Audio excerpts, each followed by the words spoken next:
참 예수님, 여러분들은 삼위일체이신 하느님이라는 표현을 들으면 어떤 느낌이 드십니까? 얼른 피하고 싶은 어려운 문제처럼 느껴지십니까? 아니면 찬미와 감사의 대상이 될까요? 두 번째 경우처럼 느껴지는 분들은 거의 없을 겁니다.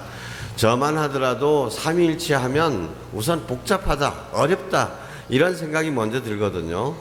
신자들한테 이걸 도대체 어떻게 설명하면 좋을까? 신자들도 얼마나 알아들을 수 있을까? 그런데 사실 우리가 삼위일체의 신비를 이렇게 알아듣기 어렵다고 해서 멀리만 해야 할 이런 교리가 아닙니다. 이 교리는 옛날부터 천주교 4대 교리라고 해가지고 임종에 가까운 분들 비상세례 받을 때, 옛날에 대세라 그랬죠. 비상세례 받을 때도 꼭 이 이야기는 해줘야 되는 중대한 교리였습니다. 4대 교리가 뭐였어요? 처음엔 천주존재 하느님이 계시다는 것, 두 번째 강생구속 하느님의 외아드님께서 예수님께서 사람이 되셔서 십자가에서 우리를 구원해 주시고 부활하셨다는 것, 그 다음에 세 번째가 바로 삼위일체, 우리 하느님은 삼위일체시다. 하느님은 한 분이시지만 일체, 한 본체는 하나지만 삼위가 계시다. 그 다음에 네 번째가 상선벌학이었습니다. 그런데 다른 것들은 그냥 지금 곧 임종을 앞둔 분한테 설명하기 쉽죠. 저기 세례받지 않으면요, 이거는 최소한 이거는 믿으셔야 됩니다. 저 하느님이 계시다는 건 믿지? 예. 그거 예수님이 하느님의 아들님이신데 십자가에서 돌아가시고 부활하셨수다. 예수님 믿어 구강하면 예. 근데 이 삼위일체 도리는 어떤 설명해야 돼?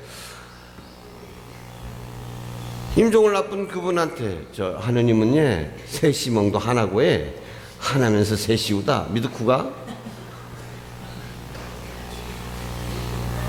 옛날에 정말 난감했습니다. 근데 안 할 수는 없으니까 뭐 의무적으로 가르치라 그러니까 가르치긴 했고, 또 받아들이는 사람도 뭣도 모르멍 무슨 말인지도 모르멍 믿으쿠다 믿음수다 뭐 이렇게 얘기하면 그냥 넘어가는 거지만 정말 그게 믿는 거냐? 얼마나 알아들었을까? 그런데 그러면 이런 질문을 해봐야 되죠. 왜 교회가 삼위일체의 교리를 이렇게 강조하는가? 더 나아가서 하나님께서는 왜 이 복잡한 교리를 우리들에게 가르치시는가? 우리 가톨릭의 장점이 뭡니까? 가톨릭이라고 하는 이 표현 자체가 보편적이다라는 뜻이잖아요.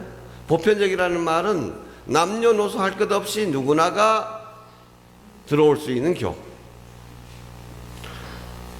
그리고 또 인종을 넘어서서 흰둥이도 믿고 검둥이도 믿고 우리 누런 사람들도 믿는 이런 보편적인 교회다. 우리 천주교회는. 또 나아가서는 박사도 믿을 수 있고 난 놓고 기억자도 모르는 무지렁뱅이도 믿을 수 있는 것이 천주교회라는 거예요. 근데 이 삼위일체 교리를 이렇게 얘기하면 그러면 머리가 안 돌아가는 사람은 성당 못 다니겠네? 이렇게 됩니까? 그럼 하느님께서 왜 삼위일체의 이 복잡한 이 교리를 우리들에게 가르쳐 주시는가? 이런 질문을 하다 보면 대답은 딱 하나입니다. 우리에게 꼭 필요하기 때문에, 또 우리에게 유익하기 때문에, 우리가 살아가는 데 있어서 반드시 있어야 되고 도움이 되는 교리이기 때문에 가르쳐 주신 것이다. 그렇다면 이제 삼위일체 교리가 무엇이길래 우리가 살아가는데 그렇게 중요하고 우리가 살아가는 데 힘이 되는 것이냐, 이걸 생각해 봐야 되죠. 자, 여러분 생각해 보십시오. 구약시대 이스라엘이 세계의 인류에 공헌한 가장 큰 것은 무엇이냐면 그 다신론적인 세상에서 하느님은 오직 한 분뿐이시다라는 것을 가르쳐 준 것입니다. 그때는 모든 사람들이 다 이 세상에는 신들이 너무 많다고 생각을 했습니다. 그리고 솔직히 아브라함도 다신론자였습니다. 모세도 다신론자였습니다. 그건 무슨 얘기냐? 아브라함도 하느님을 믿고 따랐지만은 우리 하느님이 다른 하느님들보다 힘이 세다라고 믿었지. 그 당시로서는 모두가 다 다신론, 여기저기 신들이 많이 있는 걸로 생각을 하고 있었다는 거죠. 모세도 마찬가지입니다. 이집트에는 이집트의 신이 있고 메소포타미아는 메소포타미아의 신이 있고, 그래서 하느님을 만났을 때 하느님 당신 이름은 무엇입니까? 라고 물어보잖아요. 이름을 묻는다는 게 무슨 뜻입니까? 그러니까 하느님께서는 뭐라고 하셨어요? 이름을 물어봐. 네가 감히 내 이름을 물어보느냐? 내 이름은 뭐라고? 그냥 나다. 이렇게 얘기하는 거예요. 나는 스스로 존재하는 자, 나야 나. 이름을 안 가르쳐 주시는 거나 마찬가지죠. 그냥 나라고 하는 하느님이 이렇게 말씀하셨다라고 가서 전해라 이거예요.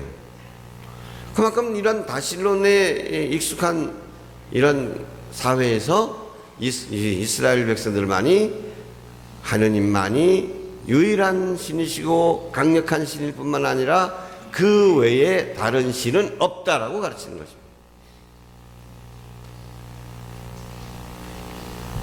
이러한 유대교의 공헌은 그리스 신화를 보시면 얼마나 많은 신들이 등장합니까? 제우스, 아폴로, 아테네 할 것 없이. 그리고 로마로 가면 로마에서 또 수많은 다신론이 득세를 하는데, 그런 와중에서도 하느님은 한 분뿐이시다라고 하는 이런 것을 확실하게 가르쳤고, 그것이 유대교의 생명이었습니다. 이런 유대교적인 전통 속에서 신약에서 한 새로운 인간이 등장하는 것이죠. 어떤 인간? 이름은 예수인데 그분이 주장하기를 나는 하느님의 외아들이다 라고 주장하는 거예요. 그리고 더 나아가서 나는 길이요 진리요 생명이다 라고 선포하고 나와 아버지는 하나이다 라고 선포를 합니다. 예수 그리스도 안에서 하느님을 만나게 된 겁니다. 그래서 도마 사도는 마지막에 부활하신 후에 예수님을 만나게 되고, 그래서 예수님 앞에 뭐라고 합니까? 나의 주님, 나의 하느님 하면서 예수님을 하느님으로 고백을 하게 되는 겁니다. 그리고 지난주에 우리가 다 묵상했던 대로 어떻게 돼요? 이제는 성령을 받았어요. 성령을 받아서 자기네들이 새롭게 거듭 태어나는 것을 느끼고 하느님의 힘이 우리 안에 살아 움직이고 있다는 것을 깨닫게 된단 말이에요. 내 말이 그냥 나오는 것이 아니라 이제 하느님의 말씀이 되어서 사람을 죽이기도 하고 살리기도 하고 뒤바뀌기도 하고 병자를 낫기도 하고 마귀도 쫓아내는 힘이 내 안에 생기는 것. 난 전혀 새로운 사람이라는 것. 이 새로운 사람이 가진 힘은 내 안에 거처하시는 성령이시라는 것을 체험하게 되고, 성령을 내 안에 계신 하느님으로서 성령을 체험하게 된다. 그러면 이제 이러한 질문이 생기는 거예요. 세상을 창조하신 한 분이신 하느님과 인간이 되신 예수님 하느님과, 그러면 내 안에 계신 성령 하느님, 그 성령은 그러면 하느님이 셋이냐? 그래서 이걸 하느님은 셋일 수 없다. 이걸 해결하기 위해서 가장 단순하게 설명하는 방법은 그런 것이죠. 하느님은 한 분이시라니까. 이거 절대적으로 지켜야 돼. 하느님은 한 분이시라는 거. 하느님이 이런 데 있을 수 없어.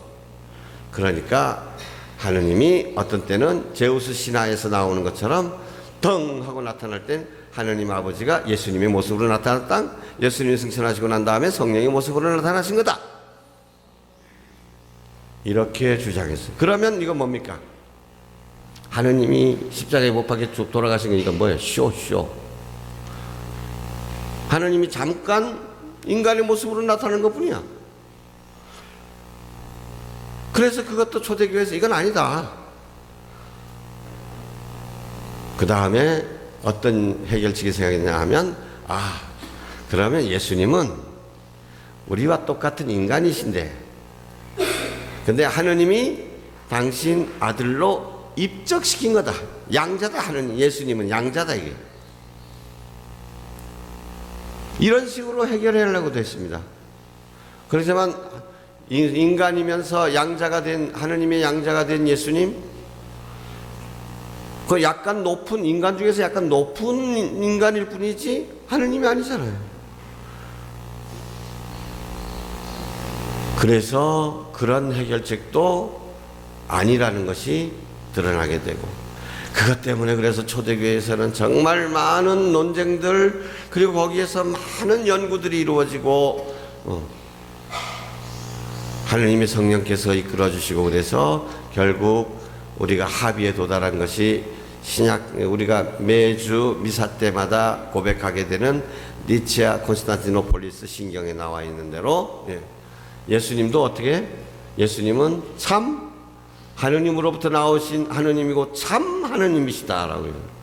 그리고 영광과 성령께서도 성부와 성자께서 바라시지만 한 하느님으로서 모든 영광과 권능을 함께 누리고 계시다. 이런 고백이 나오게 되는 겁니다. 하느님은 한 분이시지만 이 하느님 안에는 똑같은 한 본체이시지만 성부도 계시고, 세상을 창조하신 하느님 아버지, 이 세상을 우리를 구원해 주시는 구세주 예수님, 우리를 거룩하게 해 주시는, 새로 태어나게 해 주시는 성령님, 이 세 위가 계시다. 세 분이라고 얘기하는 것이야. 세 위가 계시다.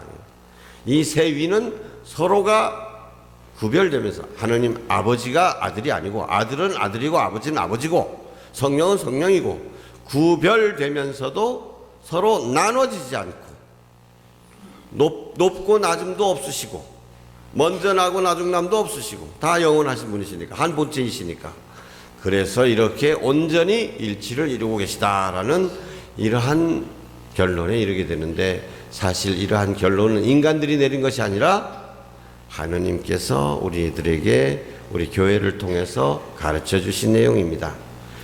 이 삼위일체를 모든 신비의 원천이라고 얘기합니다. 우리가 보통 신앙의 신비여 할 때는 뭘 생각하게 되죠? 성체성사를 연상하게 되죠. 성체성사, 이는 내 몸이니라 이는 내 피니라 하고서 신앙의 신비여 하고 노래를 합니다. 예수님의 다음 주일에 우리가 기념을 하게 되지만, 빵과 포도주가 어떻게 예수님의 몸과 피가 되느냐, 이건 신비 중에 신비죠. 그렇죠? 그러나 또 이러한 신비에 앞서서 예수님께서 십자가에 못 박혀 죽으시고 부활하셨다는 거, 파스카의 신비, 이것도 엄청난 신비라고 말할 수 있죠. 또 예수님의 탄생, 하느님이 어떻게 사람이 될 수 있느냐, 하느님이면 하느님이고 인간이면 인간이지 어떻게 동시에 하느님이면서 참 인간이 될 수 있느냐, 인간화, 이것도 놀라운 신비죠. 그러나 이 놀라운 모든 신앙의 신비들 맨 앞에 뭐가 있느냐, 오늘 경축하는 삼위일체 신비가 있다. 요 나머지 아까 말씀드린 요 세 개는 하느님께서 하신 일에 관한 신비이고, 이 삼위일체 신비는 하느님 자신에 관한 신비이다. 그래서 이걸 내적 신비라고 얘기하는 거예요. 이 삼위일체 신비는 모든 신비의 원천이 되고 우리 모든 신자 생활의 모범이 되는 것입니다. 하느님이 그러하시기 때문에 우리도 이렇게 살아야 된다는 것이죠. 그러면 삼위일체 신부는 뭘 말하는 것이냐, 아까 말씀드린 대로 바로 사랑의 일치라고 하는 것입니다. 하느님은 본질이 사랑이시다. 이걸 다른 말로 얘기하면 하느님은 우리를 영원부터 사랑하고 계시다. 그래서 여러분 딱 한 가지만 물어볼게요. 하느님이 사랑 자체이시라 그러는데, 사랑하는데 제일 필요한 게 뭘까요? 사랑하는데 다른 건 없어도 사랑할 수 있지만 요거 없으면 사랑 못하는 거 뭘까요? 너 사랑하고 있지? 사랑에 빠졌어?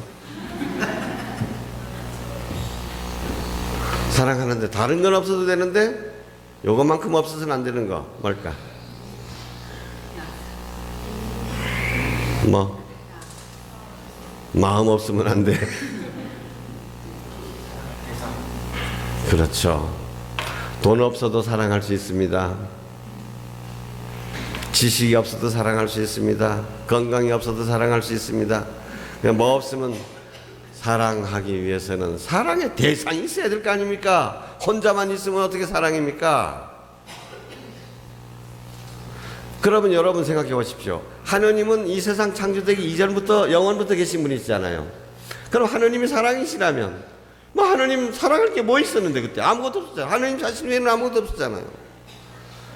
하느님이 사랑이시라면 영원부터 안에는 서로 대상이, 하느님이 나와 너가 있어야 된다는 거예요. 대상이 있어야 된다는 거예요. 영원부터 사랑이시다. 그래서 성부와 성자와 성령께서 아버지와 아들이 서로 사랑하고 아버지와 아들의 그 사랑의 관계에서 또 이 꽃이 피어나는 것처럼 성령께서 피어나시고, 이것이 완전한 사랑이기 때문에 원을 굴려보면 어느 게 앞이고 뒤가 없잖아요. 어느 게 위고 밑에가 없잖아요. 그런 것처럼 완전히 하나가 되어버려, 동그랗게 되어버린 거예요. 완벽한 구가 되어버린 겁니다. 그래서 서로 높고 낮음이 없다라고 하는 거예요. 먼저 나고 나중 남도 없다고 하는 것입니다. 이러한 하느님의 자신에 대해서 가르쳐 주신 것은 바로 사랑이라는 얘기죠. 그러니까 이 사랑이신 하느님, 삼위일체이신 하느님, 이 하느님을 믿는 우리는 달라야 된다라는 거죠. 달라야 돼. 뭐가? 사랑하는 데서 달라야 된다라는 거예요. 그저 전능하신 하느님을 믿는 백성이 아니라 사랑이신 하느님을 믿는 백성이기 때문에 우리 모든 삶의 지표는, 목표는 뭐 보면 사랑이 되어야 된다. 다음 주일 성체성사에 대해서도 역시 마찬가지로 예수 그리스도의 사랑이 얼마나 지극한 것인지에 대해서 다시 한번 묵상해 보겠습니다. 그러면서 동시에 참된 사랑이라는 것이 무엇인지, 우리가 일상생활에서 사랑하면서 무엇을 사랑이라고 말할 수 있는지 한번 살펴보도록 하겠습니다만, 오늘은 하느님께서 사랑 자체이시다. 그래서 이 삼위일체의 신비는 하느님은 하고 주어를 이렇게 쓰면 사랑이시다라고 말할 수 있죠. 하느님은 뭐뭐시다 라고, 하느님은 이다 사랑 이렇게 말할 수 있지만, 이것을 다른 동사로 표현하면 하느님은 나를 사랑하신다. 이것이 삼위일체의 신비입니다. 그러니까 나는 어떻게 해야 돼? 나도 하느님을 사랑하고 삼위일체이신 하느님을 본받아서 이웃을 사랑해야 되겠다. 이웃을 어떻게 사랑하는 것이냐? 예수님처럼 사랑해야 된다. 성체성사처럼 사랑해야 된다. 이것에 대해서 다음 주일날 다시 더 깊게 생각해 보도록 하겠습니다. 아멘.